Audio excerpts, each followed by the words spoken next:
Bienvenue à vous tous qui suivez ce numéro de kiosque de ce mercredi 4 décembre 2024. Merci de rester fidèle à votre magazine kiosque d'analyse, débat et des commentaires de l'actualité de la République démocratique du Congo. Pourquoi pas l'actualité en dehors de nos frontières. Alors avec nos invités ce matin, nous allons nous atteler sur 3 sujets. D'abord, le sommet tripartite Tshisekedi Kagame Lourenço qui est annoncé pour le 15 décembre prochain à Luanda en Angola. Nous allons en parler, c'est toujours pour chercher des voies et malins moyens pour arriver à la paix dans la partie est de la République démocratique du Congo. C'est le premier sujet retenu pour ce magazine kiosque. Entre-temps, à Kinshasa, il y a eu une rencontre de football amicale pour la paix. C'était au stade de Martyrs. On a vu comment est-ce que le chef de l'État, Félix Antoine Tshisekedi, était aussi gardien, le numéro 20. Nous allons parler de ce sujet avec nos invités, avec ces questionnements. Est-ce que les RDC passent à un autre front pour la paix à l'est de la République démocratique du Congo, le front sportif, si je peux dire cela? Nous allons discuter ce sujet avec nos invités. Puis lutte contre le phénomène Kuluna, pas seulement à Kinshasa, mais dans d'autres provinces du pays, avec ces décisions de ministre de la Justice, le garde des Sceaux. Il annonce la peine de mort qui sera exécutée contre ce Kuluna. Que pensez-vous de cette décision? C'est ça la grande question de ce matin. Encore une fois, merci de nous suivre. Alors, notre premier invité est déjà avec nous. Les autres vont nous rejoindre dans ce plateau de kiosque. John Kabessa, bonjour. Merveilleux. C'est déjà le mois de décembre. Bonjour, chère Gisèle. Également, bonjour à tous les fidèles téléspectateurs. Également à Dilé, je dirais, toujours scotché pour suivre ces grands magazines kiosques. Et bonjour aussi à ceux qui sont exactement dans la partie est du pays. Je vous réitère également mes vœux les meilleurs. C'est déjà le mois de décembre qui a commencé. Malgré timidement un problème de transport, un problème de fluidité, un problème de circulation, la tension qui est de gauche à droite, mais les esprits méritent au moins d'être apaisés. Nous méritons exactement de partager cette joie ou ce bonheur malgré notre situation. Nous devons accepter que la RDC reste notre pays. C'est comme les autres, nous n'allons pas déloger pour aller faire cette fuite ailleurs. Donc voilà un peu ce qu'on pouvait dire. Merci pour l'invitation. Je pense que nous allons passer de bons moments ensemble avec tous nos fidèles téléspectateurs, mais aussi les auditeurs des Ralik FM. Voilà un peu. Merci. Voilà, là, je dis comme ma petite fille Gloria, tu as triché ma couleur. Bon, c'est très symbolique. C'est d'abord la couleur qui rime avec la paix. Ouais. La paix, d'abord de 1. C'est ainsi, je dis, l'apaisement, la quiétude d'esprit. On en a besoin pour ne pas évoquer ce qui s'est passé hier au stade, pour ne pas évoquer ce qui se passe à l'est du pays. On a besoin de la paix. La paix doit rester notre leitmotiv ou notre maître mot dans tout ce que nous faisons, même nous, professionnels des médias, dans tout ce que nous divulguons comme contenu. Nous avons cette lourde vocation, ou mission exactement, de prêcher les valeurs qui construisent exactement la société ou également l'avenir en tenant compte de notre situation assez macabre de ces 3 dernières plutôt décennies. Donc nous sommes censés également de le faire. Donc les couleurs sont bien choisies ou la couleur a été bien choisie pour essayer de partager cela. Voilà, la paix, toujours dans cette quête de paix, voilà, qui est dans la partie est, particulièrement de la République démocratique du Congo, où il y a eu une rencontre de football loisir amical hier au stade des Martyrs. On a vu le chef, le Ndam Merwan, avec son maillot 20. Il a joué, il était gardien début, un moment de cette rencontre. Ça opposait les anciens joueurs de la RDC et... Bon, c'est d'abord, on doit se le dire, nous devons nous habituer avec ces genres de rencontres. Nous qui sommes dans le monde sportif, et vous le savez, depuis lors, on est journaliste, mais aussi manager sportif. Ce n'est pas la toute première rencontre du genre. On en a déjà eu autant de fois. Peut-être cette fois-ci, ça a donné une autre envergure avec la participation du chef de l'État. Et pas simplement une participation... également passive, c'est-à-dire regarder les matchs, lancer les goals, et lui-même a joué. Je rappelle avant ça, nous avons eu aussi récemment, les gens avaient vu un Congolais qui avait fait le tour du terrain avec un calico pour dire la paix à l'est du pays. C'était toujours dans ces cadres-là. On a vu aussi des gestes. Hein, les gestes, exactement, pour dire d'abord, ça a opposé les All-Stars, c'est-à-dire les stars, la constellation des stars qui venaient du milieu culturel, musical, théâtral, mais aussi footballistique, le milieu des affaires. Il y a eu des politiques, il y a eu presque tout le monde dedans, sauf nous les journalistes, je vais le dire, nous n'avons pas été associés, je ne sais pas. On ne devait pas prendre tout le monde. Non, on devait prendre tout le monde, mais il y a eu une journaliste qui a joué, bon, qui a fait la représentation de la corporation, je la salue là où elle est, Ika également de Jong, mais ça n'a pas été comme il faut. C'est-à-dire, bien avant, il y a eu aussi un match qui s'est joué récemment, on a vu également contre les Barça, on a vu aussi les All-Stars. Donc ça a opposé les All-Stars de la RDC face à ce qu'on appelle les clubs variétés France, qui mélange tous les joueurs également, les anciens internationaux, mais aussi joueurs qui ont évolué dans les championnats français. Mais au centre de tout, c'est quoi? C'est la paix. Voilà. Moi, j'ai trouvé ça un mot où on doit se le dire exactement, une occasion assez franche pour nous de voir près de 25 nationalités. On fait les déplacements de Kinshasa pour essayer une fois de plus de participer exactement à ces matchs. Je dois d'abord dire des loisirs, parce que ça entre dans le cadre des loisirs, mais les loisirs qui a été mis, par rapport à la paix. Oui, qui a été mis sous le signe de la paix. Vous voyez tout ça. John Kabessa, vous avez dit tout à l'heure que c'est pas la première rencontre. Des telles rencontres, est-ce que dans cette quête de la paix à l'Est, quel est l'apport? Le message va passer? Qu'est-ce que je peux dire en termes d'apport par rapport à cette quête de paix? Bon, l'objectif, c'est d'abord, on veut faire voir au monde que la question de la RDC, je rappelle ici, il y a une campagne qui a été lancée, plus jamais seul. Peut-être les gens ne savent pas, pendant la CAN, c'était la même campagne. C'est-à-dire quoi? La cause de la RDC, c'est d'abord notre cause. Mais au-delà d'être notre cause, il y a aussi des pays, il y a aussi d'autres nationalités qui s'associent avec nous pour parler les mêmes langages. Mais moi, ce que je n'ai pas aimé, ou je ne vais pas aimer, qu'on puisse laisser exactement notre cause pour essayer d'aller à la quête vers la paix, de restaurer exactement la paix, qu'on puisse dire que les autres puissent commencer à s'associer toujours. Donc, comme on dit, c'est d'abord la charité bien ordonnée commence par soi-même. Mais contrairement à ce que les autres pensent, c'est également du passe-temps. Je dirais non, dans la mesure où... Est-ce que les gens ont vu cela comme une distraction? Est-ce que la rencontre de football va apporter quelque chose dans cette quête de paix? Moi j'étais juste surpris de voir le chef de l'État jouer. Parce que dans la logique même de ce qui concerne également les rencontres de football, quand des gens ont fait l'officiel, c'est difficile de voir l'officiel entrer encore sur le terrain. Mais j'ai trouvé qu'il y avait un bon intérêt de le faire. Et lui-même aussi, quelque part, j'ai suivi une personne dire hier, Azamutu, mais il y a certaines mesures, on devait les faire. En somme, on a voulu communiquer pour la paix, la restauration de la paix. Communiquer comment? Vers qui? Communiquer d'abord vers le monde. À travers le foot. D'abord, oui. Parce que je le rappelle ici, les sports et surtout le football restent les facteurs non seulement de socialisation, mais des facteurs assez efficaces, de transmission des messages sur le plan international, même sur le plan national. On a vu, si on mettait des mbokani entre nous, les Maï Kalamba et les Fali, oui, ça pouvait donner un message. Il fallait associer également les Abdi Diouf, également le Samuel Eto'o, les Didier Drogba, plutôt les Adebayor et une fois de plus les DJ Okocha. L'objectif, c'est chacun également de ces pays ou de ces joueurs, en rentrant, il va une fois de plus se répercuter de l'autre côté. Mais aussi un point important avec cette rencontre, c'est les recettes devaient être également récoltées pour essayer d'appuyer une fois de plus la population des participants. La recette exactement de la rencontre. Des publics. Oui, ça devait le faire. Mais moi, les stades étaient presque vides parce qu'il faut dénoncer cela. Il y a eu une confusion totale s'agissant des organisateurs d'abord, parce qu'on a annoncé le match là payant. Au même moment, il y avait la CAN. La CAN également d'âme qui se joue, la CAN d'handball qui se joue juste à côté du gymnase également, en fait, au gymnase du stade des Martyrs.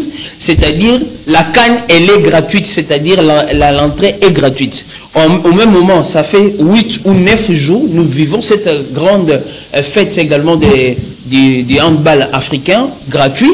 Au même moment, on annonce de ce côté ici, l'entrée devait être payante. Il y a eu la confusion totale, c'est ainsi. C'est logique de voir comment le public s'est abstenu pour dire comment je pourrais venir payer 5 000 ou 10 000 au même moment le faire. Et il y a eu maintenant une communication ou un autre communiqué qui est venu après pour annoncer aux gens ce n'est plus payant et c'est maintenant gratos. Je l'ai dit, je demande au service peut-être de la présidence ou aux organisateurs de voir ce qui s'est passé parce qu'on a vraiment désorienté les grands publics. Et comment encore, je l'ai dit, je m'interroge, comment on peut communiquer pour la paix et faire payer encore les Congolais? Alors, vous avez dit tout à l'heure, avant de donner la parole à Serge Nseka, à qui vient de nous rejoindre. Alors, vous avez dit, c'est un message qu'on lance à travers cette rencontre. Alors, qu'en est-il des autres messages? Des signes, par exemple, qu'il y a même un joueur qui a payé de son poste dans cette équipe-là, dans une équipe de football. Le message de ça et après. Vous allez voir tout au long de cette rencontre jusqu'à la fin, on a remis, en fait, la coupe a été partagée avec tout le monde. Et l'équipe gagnante et l'équipe perdante. On a mis tout le monde ensemble, toutes les générations. Dans la symbolique, dans la communication, ça compte déjà. Et les signes qu'on a mis, c'est concocter, communiquer sur le plan international. On n'a pas simplement à mettre les signes, comme on dit, en outil. Ça a eu des répercussions? Non, les répercussions... Des terrains, de résultats? Non, les répercussions, j'ai vu d'abord, je vis sur la toile hier, presque sur l'ensemble, même partout.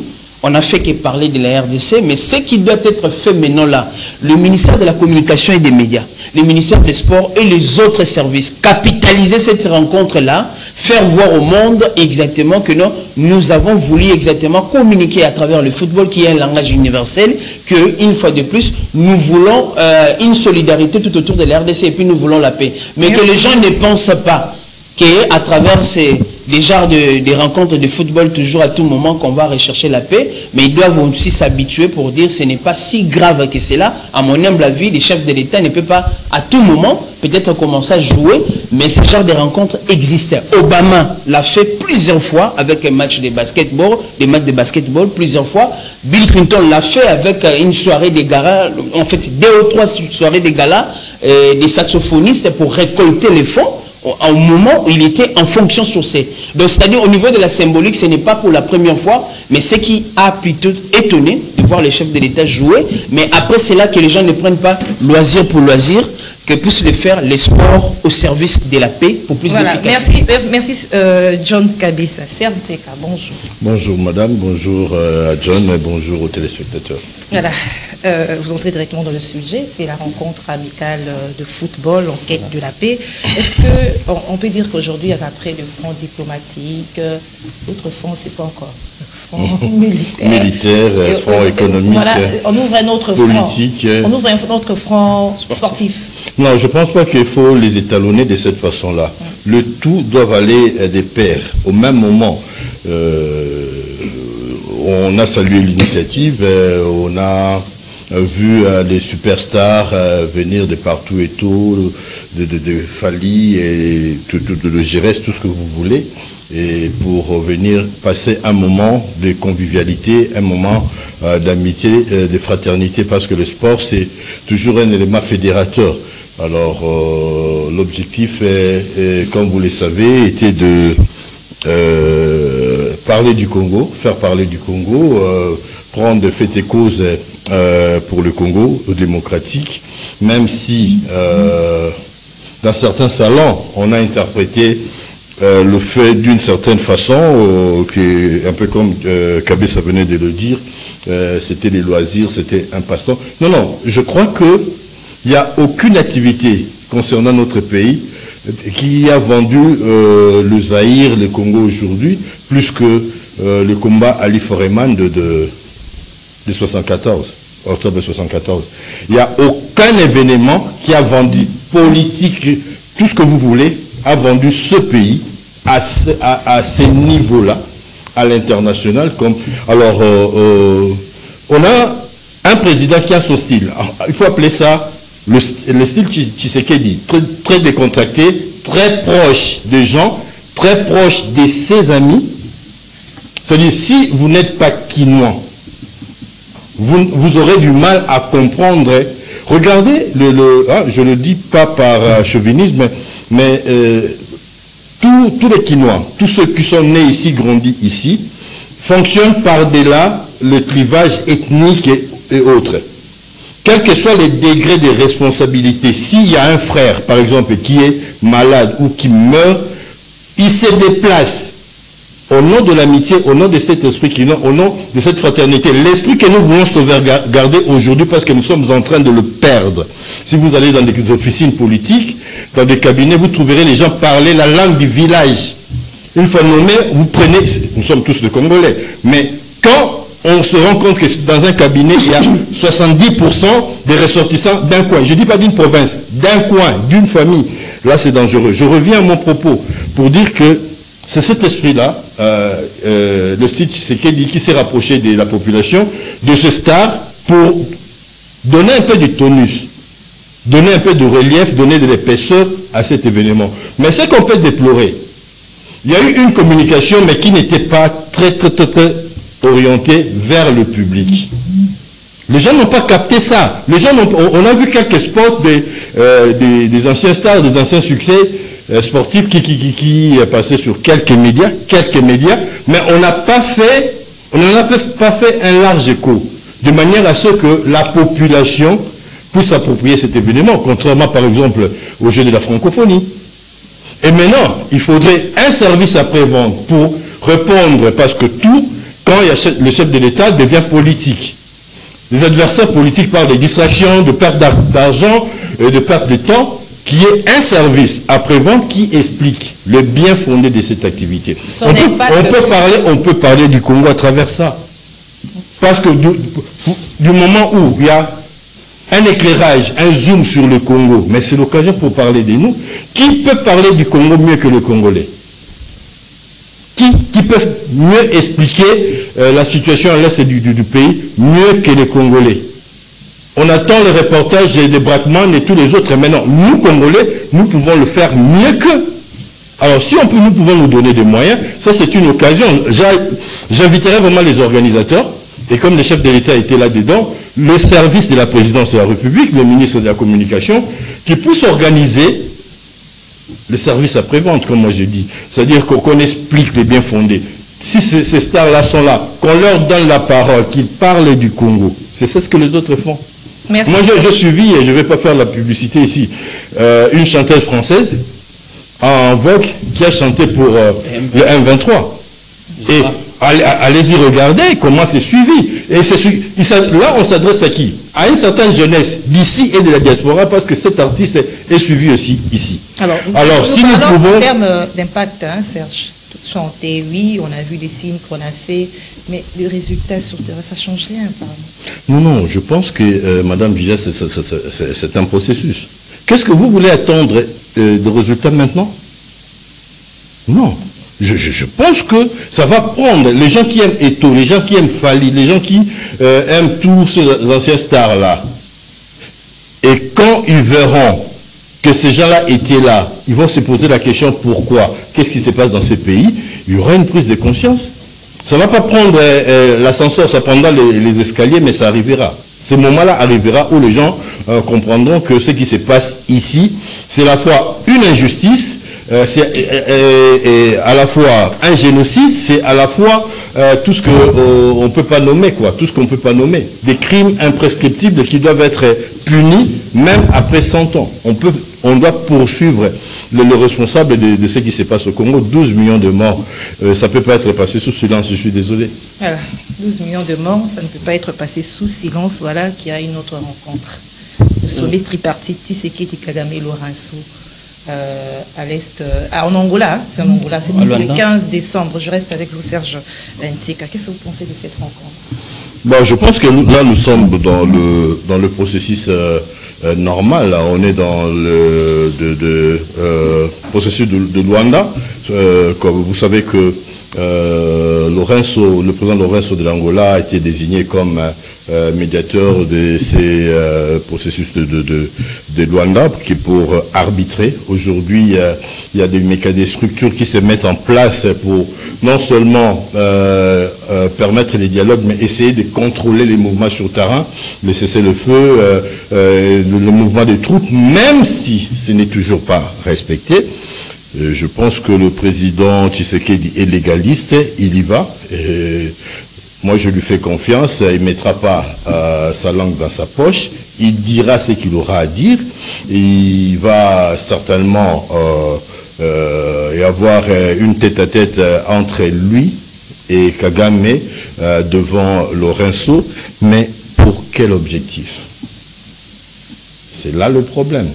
Ils vont se rencontrer, ça sera pour la 40e fois. Et qu'est-ce que nous serons en droit d'espérer de ces rencontres du 15 décembre? Pouvons-nous compter sur la bonne foi du Rwanda? Pouvons-nous compter sur la bonne foi de tous les acteurs qui entourent ces processus-là? Parce qu'à la fin, le comportement de tous nos voisins semble correspondre, quoi. C'est correspondre. Il n'y a pas tellement de différences. Moi, j'ai comme l'impression que comme si les gens s'étaient passés les mots pour qu'on puisse maintenir la RDC dans cette situation de faiblesse pour que, pour des raisons multiples, économiques, politiques, stratégiques, les autres puissent en profiter. Parce que l'aura du Zaïre de Mobutu, personne n'aimera, en tout cas de tous nos 9 voisins, nous revoir dans cette stature.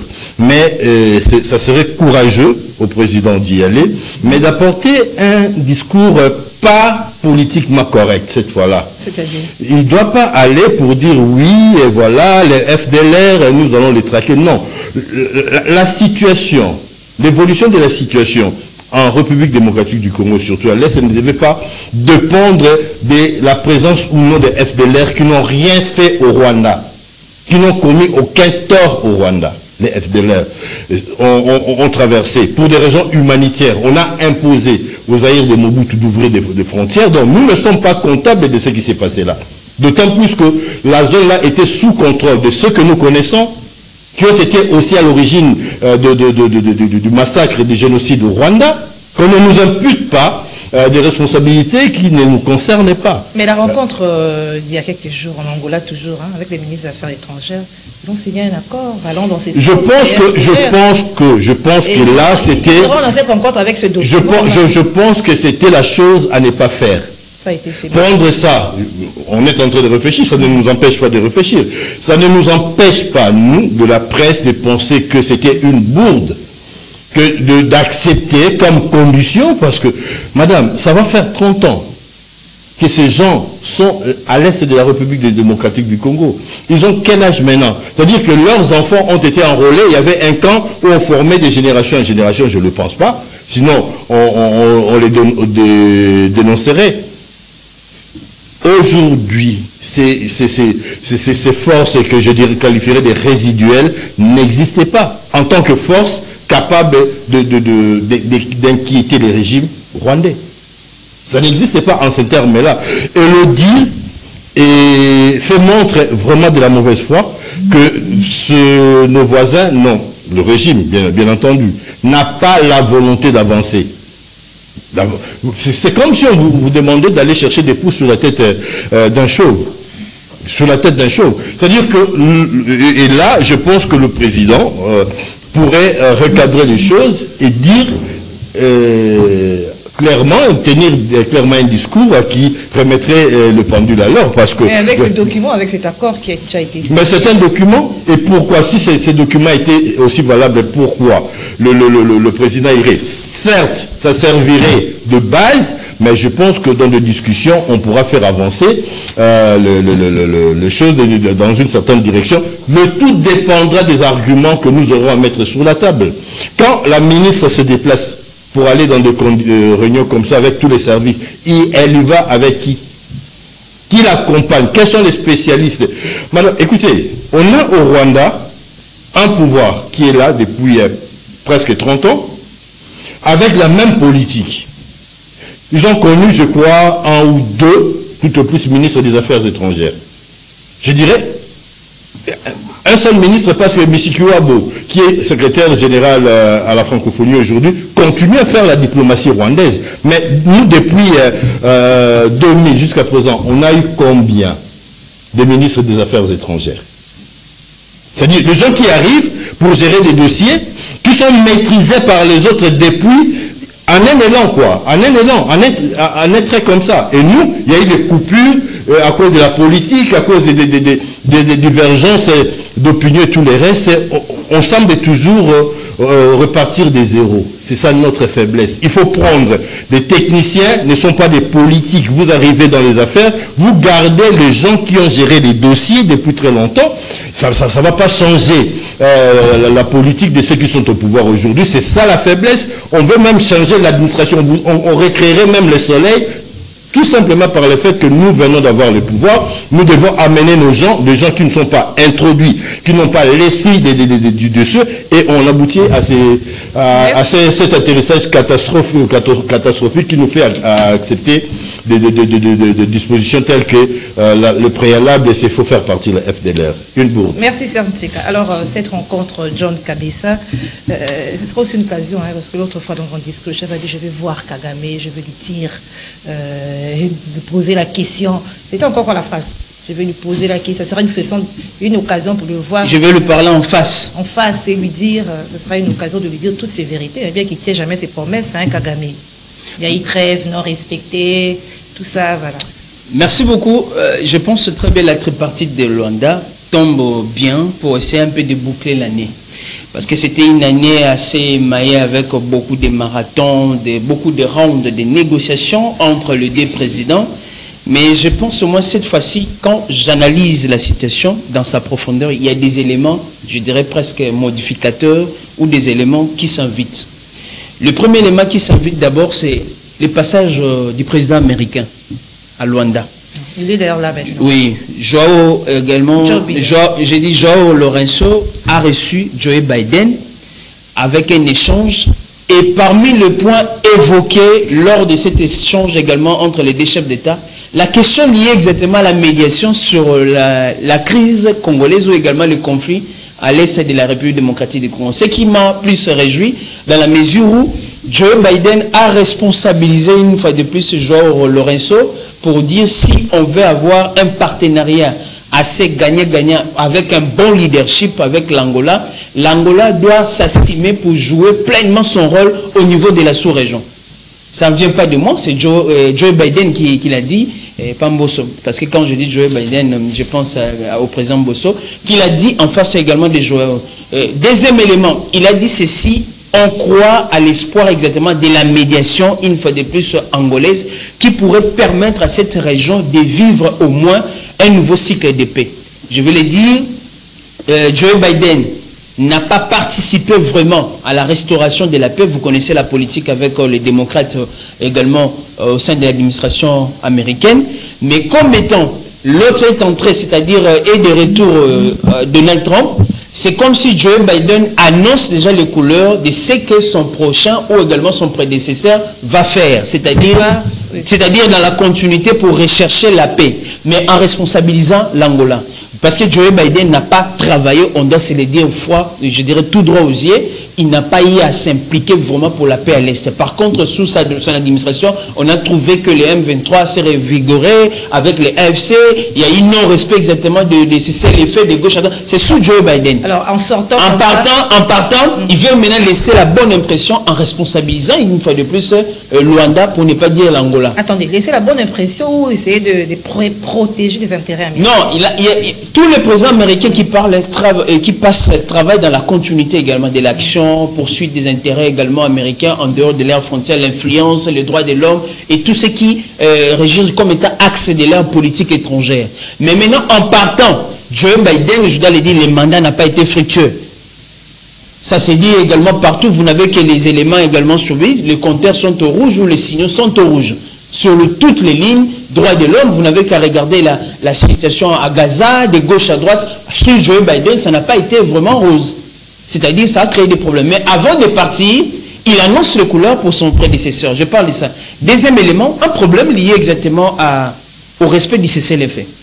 Les cessez-le-feu peinent à un problème. Hier encore, à Lubero, avant-hier hier à Lubero, le M23 a dérangé, le M23 a lancé les théâtres également des opérations pour ouvrir, selon la société civile, parce que l'information vient de l'OSPC, l'Organisation de société civile pour la paix au Congo, selon également la société civile du coin, donc le M23 AFC RDF, la coalition veut lancer un assaut vers Beni et Butembo. Les M23 ne gèrent que maintenant là pour Beni et Butembo. On dit même à la population de se préparer. C'est une campagne qu'on doit dénoncer, à se préparer pour recevoir les libérateurs et entre guillemets on dit le réfugié ou quoi que ce soit. Donc la société civile crie déjà à Kinshasa pour dire, rappeler à l'ordre qu'on puisse renforcer toutes les positions. Parce qu'après Beni Butembo, il y a les 6 axes qui amènent vers Goma. L'information ne vient pas de nous. Vous n'avez qu'à suivre également toutes les radios également de la place. Mais par rapport à ces nouveaux rounds, je dois dire, les négociations, moi je trouve les éléments qui ont également changé, dans la mesure où avant, les Rwandais ne s'est jamais plaint de cette manière. Pour dire les récents documents signés entre Thérèse Kaikwanba, Wagner, avec également son collègue exactement rwandais, je trouve que non, c'est comme si la partie rwandaise a constaté que les curseurs avancent maintenant, pour dire de plus en plus on veut coincer les actions et également du côté de Rwanda. On a qu'à voir de l'autre côté de Kigali, il y a des discours maintenant qui visent pour parler d'un bras de fer, d'un accrochage direct avec Kinshasa. C'est-à-dire sur le plan diplomatique, c'est comme si sur le papier déjà, le Rwanda sent. On parle une fois de plus de démobilisation des FDLR. En échange, là-bas aussi, les M23, le Rwanda doit retirer ses troupes. La RDC a dit va faire la volonté et ce qui a été signé sur papier, les 2 réunions ministérielles des affaires étrangères et tout, on insiste sur le mécanisme de vérification même des actes qui ont été tenus. Pour dire, les rounds aussi des 15 prochains, moi j'espère il y aura quand même un changement dans la mesure où il y a des changements de langage du côté aussi également rwandais. C'est comme si on doit se le dire, on a vu une publication en parlant, nous devons renégocier encore entre nous. Les Rwandais ne peuvent pas être cités comme ça nommément parce que les Rwandais n'ont rien à voir. C'est une rhétorique, un discours qui se répète. C'est que nous on doit faire. Kinshasa, avec la ministre des Affaires étrangères, même également les chefs de gouvernement et les chefs de l'État, taper le point, garder cette position, qu'on finisse cette année dans la quiétude et commencer la nouvelle année avec cette posture d'avancer, de récupérer et aussi réveiller nos forces armées. Parce qu'on ne doit pas toujours attendre. Il y a un adage qui dit on négocie, mais on reste également en position de force ou en position de défense. Alors, John Kabesa, vous croyez, vous attendez quelque chose de bon par rapport à cette rencontre?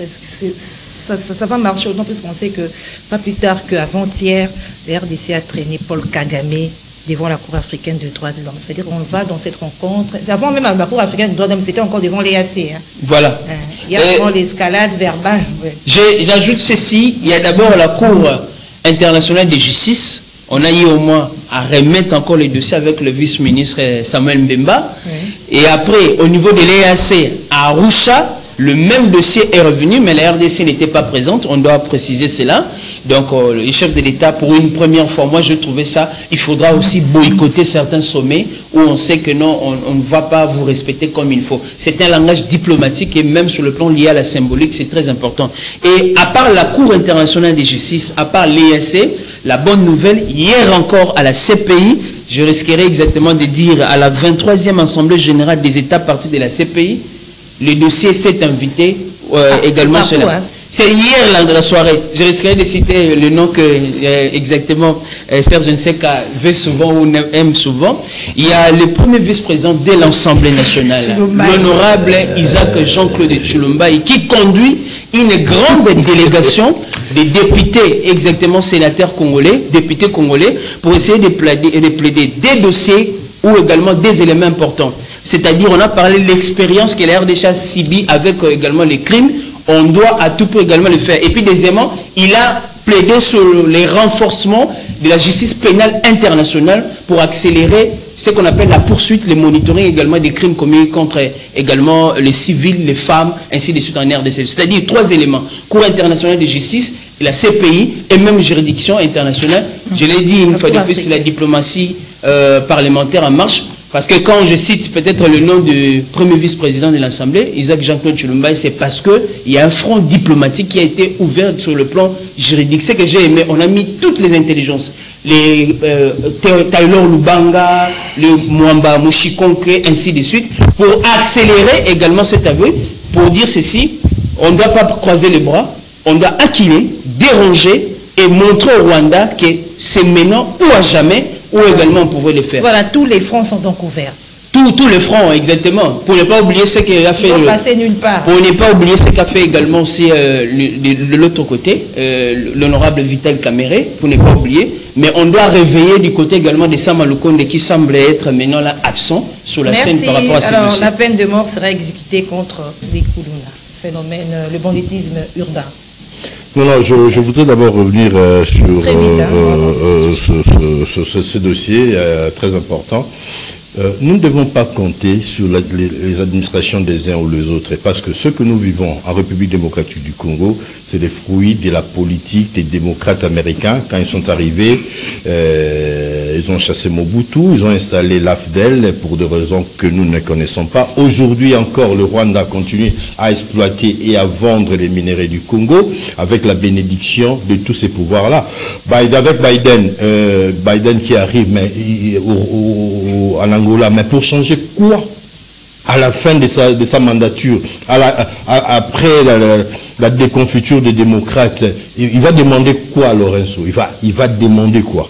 Il a eu tout le temps de ne pas faire ce qu'il devait faire, mais ça c'est de l'hypocrisie. On doit arrêter de nous réjouir des petites choses qui ne nous concernent pas. Ça c'est vraiment un phénomène de l'endormissement. On va attendre l'administration qui arrive, Trump, American First, qui voudrait mettre l'intérêt sur les intérêts américains. Nous pensons que ça changera un peu d'approche en ce qui concerne la politique américaine, mais nous n'avons pas à nous réjouir par rapport à ça. Kagame a toujours botté en touche toutes les plaintes et toutes les initiatives en direction de la justice contre le Rwanda. Il n'a jamais été inquiété. La CPI n'existait pas. Et Arusha et tous les restes, ça n'existait pas. Ici, on peut se frotter les mains, on peut aller partout à gauche et à droite, mais pour quel résultat? Kagame ne reconnaît aucune autorité de toutes ces juridictions. Le Rwanda a été accusé concomitamment avec l'Ouganda pour la guerre de 6 jours à Kisangani. L'Ouganda a été jugé et condamné, mais le Rwanda n'a jamais reconnu l'autorité de ces tribunaux et continue à vivre comme si de rien n'était. Le soleil se lève et se couche sur le Rwanda sans aucun problème. Nous n'avons pas à compter sur qui que ce soit. Je parlais ici de nos voisins et autres que personne ne veut voir la RDC dans sa grande forme, quoi, dans sa grande forme. Donc, c'est à nous de comprendre ce que nous sommes et ce que nous pouvons être. Et nous allons l'être seulement avec nous-mêmes, quoi. Donc, tout simplement, et s'il y aurait des gens qui vont nous soutenir, nous allons savoir qu'il y a tel et tel. Comment aujourd'hui un pays comme le Rwanda soit le premier exportateur du coltan, pendant qu'on sait qu'il n'en est pas producteur? Et il le vend qui? À ceux qui soutiennent les économies de tous ces pays-là qui viennent ici avec des discours de droits de l'homme et autres. Cette forme de l'hypocrisie, nous n'en voulons pas. Et moi, je compte sur le président de la République pour le répéter à ces gens-là et que peut-être, comme Biden au niveau des États-Unis et aux antipodes de la politique des démocrates, il y aurait quelque chose de nouveau. C'est ce qui pourra peut-être faire peur au Rwanda et à ses alliés, parce que s'ils veulent le coltan, il y en a ici, ils peuvent venir le prendre ici. Voilà. Dans de meilleures conditions d'ailleurs. Banditisme urbain. La peine de mort pour le Koulouna, vous pensez que ça va changer quoi? Parce que après tout, nous parlons d'un phénomène social créé par des conditions que nous connaissons, notamment la déconfiture de l'État. Voyez dans votre quartier tout simplement le nombre d'habitants, le nombre de naissances par jour et les infrastructures que nous construisons. Si nous allons dans de vieux quartiers ici, on verra que les écoles laissées par des Belges, à part quelques écoles privées qu'on appelle complexes scolaires sous Foulani et Pakala, ça n'a pas suivi. C'est-à-dire que la prise en charge, c'est l'État qui est responsable de l'éducation des enfants. Il y a une loi qui protège les mineurs, mais allez-y à Capella, allez-y sur le boulevard ici, vous verrez des mineurs faire la route. Être là, je ne vais pas prononcer des mots qui vont déranger ici. Au vu et au su, il y a les 207 les cabassés, comment on appelle, le bus de police qui passe, qui le voit. La protection des mineurs, parlons-en. Alors, maintenant que ça commence à faire mal, on va tuer, mais on va guérir quoi? On prend le Koulouna, on le tue. Je ne fais pas un plaidoyer en faveur de Koulouna. Ça va faire peur aux autres. Oui, mais et après? Aux États-Unis, il y a des États qui appliquent la peine de mort. Pensez-vous que la criminalité n'existait pas dans ces États-là? Alors vous voulez quoi par Non, moi je voulais... Je veux rien du tout. Quoi, parce qu'on doit vraiment dissuader ces phénomènes. Je veux que les gens qui sont payés pour gérer ces secteurs-là fassent leur travail. C'est ce que nous voulons. Okay. Mais les gens qui sont toujours dans les avions, qui sont toujours dans des sommets sur la protection de l'enfance, contre les crimes organisés, tous les restes, ces gens-là, ils rapportent quoi? Et si nous commençons à faire le travail à leur place, alors c'est-à-dire qu'ils ne sont pas à leur place, ces gens-là. Aujourd'hui, il y a combien d'organisations, même au niveau de l'État? Il y a le Parlement des jeunes, le ministère de la jeunesse et de la nouvelle citoyenneté. Ils font quoi? Il y a même une commission pour le changement des mentalités. Donnez-moi un exemple que tu as vu, que vous avez vu, excusez-moi, où la commission sur le changement des mentalités rattachée à la présidente de la République organise quelque chose pour sensibiliser. L'exemple, je dirais, c'est le général Kabouit, avec les services nationaux. Il y a l'INPP ici, qui peut récupérer. Il y a l'école agricole de Mombele. Il y a une école agricole, la seule école agricole de Mombele qu'on est en train de démembrer pour créer des auto-écoles. La seule école où on forme des paysagistes, on forme des agronomes, et avec des laboratoires extraordinaires créés en 1953, si je m'abuse. Aujourd'hui, on est en train de disséquer, de cannibaliser cette école-là. Alors, comment voulez-vous donner la chance à ceux qui n'ont pas l'opportunité d'aller à l'université, de s'en sortir? Parce que à la fin, ces enfants-là sont des victimes d'une société qui n'a pas su tenir ses promesses, bâtir un pays plus grand qu'avant. Cette société-là n'a pas tenu cette promesse-là contenue dans notre hymne national. S'il y a un procès à faire, c'est contre l'État congolais, pas contre les enfants. Merci, Senti. Dites-moi les contraires, peut-être. Merci, Senti. Il y a aussi une école à Kimboal, là, comme ça, qui est cadre aussi. Je dis le nom. Non, Don Bosco. Là, ce sont des écoles professionnelles où on forme des ajusteurs, on forme de menuisiers, initiatives des prêtres. Mais je parle d'écoles agricoles. Il n'y en a pas, il n'y a qu'une seule. Et on est en train de tuer cette école. C'est à Mombele, Yolo Ezo. Ici. Hein. Et au vu et au su de membres du gouvernement, alors qu'on pouvait former des gens, au sortir de cette école-là, même après 4 ans d'études, quelqu'un peut devenir autonome. On est en train d'abîmer ça, de les transformer en Liga Bleue avec des partenariats de certains pays ici, et soi-disant bailleurs que je n'aimerais pas citer, je citerai prochainement. Et voilà, après on va juger les gens, on va tuer les enfants, faisons-le, et on verra le résultat. Voilà, les réactions après cette annonce du ministre de la Justice, la peine des morts sera exécutée contre les Koulounadiers et les Koulouna en cravate, ceux qui détournent les fonds du denier public, des réactions dans ces sens-là. Alors, cette décision du ministre, John Kabisa. Je dois le dire exactement, c'est à saluer, à mon humble avis, dans la mesure où ça fait partie des résolutions des États généraux. Et c'est sorti également de là, quand déjà il y a ce qu'on appelle une volonté, parce que dans la politique, la volonté aussi compte. Mais au-delà de la volonté, il y a des actions ou des actes qui pourraient corroborer également avec ces intentions.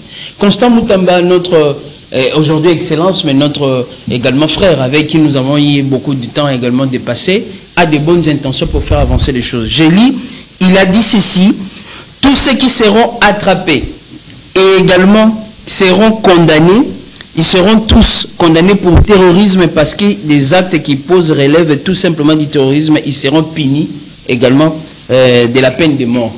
C'est une annonce qui doit aussi changer en termes également des conceptions. Là, il met en exergue les magistrats, les OPJ, tous ceux qui travaillent vraiment dans cela. Quand je fais l'analyse exactement sur la situation, d'abord, une fois de plus de Kinshasa, dans ce qu'on appelle le monitoring, il me semble que c'est 21 communes sur 24 de Kinshasa restent dominées par les Koulouna. À part... 3 communes, il n'y a pas de Koulouna. C'est quelle commune? C'est à l'exception la Gombe et Nsele. Il y a des Koulouna aussi à Gombe. Non, je vous dis à l'exception. C'est pur, madame. Passez à Makala et à Kasavubu ou à Kalamu, vous n'allez pas passer également toute une journée. Ah, en termes de niveau peut-être. Non, je l'ai dit en Mais termes de... pas. Attendez, le Koulouna existe partout, parce que c'est le banditisme urbain. Mais en termes de fréquence des actions, passez, je vous dis, passez à Kasavubu, passez à Makala, passez à Kalamu. Vous n'allez même pas passer 3 heures du temps. Ils s'invitent, ils passent déjà pour vous dire, nous sommes là. Soit Bako Kreze Bino, soit Bakimisi Bino, et même les policiers connaissent ces Koulouna. D'où il faudra des actions, des actes d'abord pour discipliner les uns les autres. Zando, c'est pas Gombe. Non, c'est commune de Kinshasa. Moi, je parle plus de la Gombe. Je considère marché central. Marché central, c'est dans la commune de Kinshasa. De la Gombe. Ok. Et une partie. Le marché, c'est dans la Gombe. Attendez, marché, bon, ça dépend. Hein. Bon, l'ancien marché, le c'est à la marché, Gombe. il y a un seul. Ok, j'ai dit ceci. L'ancien marché, c'est à la Gombe. Mais par extension également, c'est Gombe et Kinshasa. Vous n'avez qu'à voir la cartographie. Je continue en disant que cet acte exactement, une fois de plus, de Constant Moutamba, mérite d'être salué, mais on ne doit pas s'arrêter également à la parole. On doit également, une fois de plus, le faire. Parce qu'il y a un autre problème, on doit soulever ici. Quelle est la collaboration d'abord entre la police et même les agents ou les sous-siètes placés également de gauche à droite? Est-ce que savez-vous dans certains coins de la capitale où vous allez trouver 5 000, 10 000 habitants, il n'y a qu'un sous-siète qui n'a que 3 ou 4 policiers. Quand ça barde, les policiers fouillent pour leur propre sécurité. Je ne vais pas aller très loin, aller juste ici, je cite même ici à Kasavubu, au croisement des avenues exactement Massimanimba et Ethiopie, vous allez voir que ces sous-siètes-là ont un problème à chaque fois quand on attaque. Mais pour finir, juste de manière globale, il faudra des actions fortes pour essayer de discipliner d'abord ces jeunes, mais au-delà de ce qui est de l'annonce des peines de mort, on doit avoir aussi une autre approche liée à l'éducation, parce que la criminalité n'est qu'une réponse exactement à la situation liée à la société. Les juristes ou les pénalistes les disent, la criminalité c'est aussi un facteur régénérateur également d'une nouvelle société, on doit les rééduquer. Mais à Kinshasa ici, il faudra d'abord des actions fortes, et puis on verra les restes après. Ceux qui sont également pris en flagrant délit doivent être punis, et les restes qui sont également dans des cas, également dans des circonstances atténuantes, peuvent être orientés vers les écoles de formation, comme l'a dit également Sergent Tseka. Mais ici à Kinshasa, je dois le dire, on ne sent pas le général Kabouit. C'est-à-dire ce qu'il fait de l'autre côté, on doit aussi construire des choses éloignées, également dans la périphérie, pour punir ces jeunes, parce que ces jeunes aussi, il y a un autre problème. Ces jeunes sont aussi alimentés par des politiciens, parce qu'on le voit, c'est les mêmes jeunes qui deviennent maintenant la jeunesse de tel parti, de tel. On en a vu au Palais du Peuple au moment. On sait, ça c'est des Koulouna, je connais des Koulouna, mais qui entrent au nom du parti politique. Rapidement, oui. en 30 secondes, Moreau, je pense qu'on devait faire beaucoup plus dans la prévention. On devait faire en sorte que le citoyen soit protégé et que même nos enfants soient protégés. Et comme Kabessa venait de le dire, la riposte par rapport à ces phénomènes-là. Aujourd'hui, je prends le quartier Maman Mobutu, City Rétro à Pompage, un quartier, j'ai dit paisible, où aujourd'hui les Koulouna sont en train de sévir au vu et au su de tout le monde. Il y a il n'y a pas de poste de police dans le parage, même s'il y en avait, la capacité des ripostes n'existait pas. Donc, c'est-à-dire, travaillons, oui, pour punir, mais aussi pour prévenir. La prévention est la meilleure des remèdes. Donc, si on peut voir les choses dans ce sens-là. Voilà. Permettez une page noire, ça nous concerne exactement. On voulait juste s'associer exactement, c'est nos deux consoeurs, et Jemima Diane Mongou, Mambassa, qui sera aujourd'hui porté en terre exactement aussi avec Médine de la RTNC. Nous présentons nos sincères condoléances parce que le mois de novembre a été un mois totalement noir pour nous. Donc voilà un peu nous en terre aujourd'hui. Oui. Et Médine aussi de la RTNC. N'oubliez pas Mouine Mouroufel. Encore. Donc 5 journalistes décédés. Une grande plume. Voilà. Kiosque est fini. Une grande signature. Kiosque est fini. Merci John Kabessa. Merci Sertseka, merci à l'équipe technique, merci au coach Doudou Montiri. Madame, Messieurs, je vous retrouve vendredi. Mes vœux le meilleur. Joyeux Noël, hein, c'est dans quelques jours. Oui, la Noël, que le gouvernement nous aide aussi à fêter la Noël, comme Coco Samba l'a dit. Le premier vice-président, là, on attend quelque chose de... Oui, comme la... l'a dit une fois de plus, des pros de loi, les parlementaires doivent travailler pour aussi les saluts du peuple. On compte sur le premier vice-président. Oui, il doit s'impliquer comme député national aussi d'influence. Merci. Au revoir.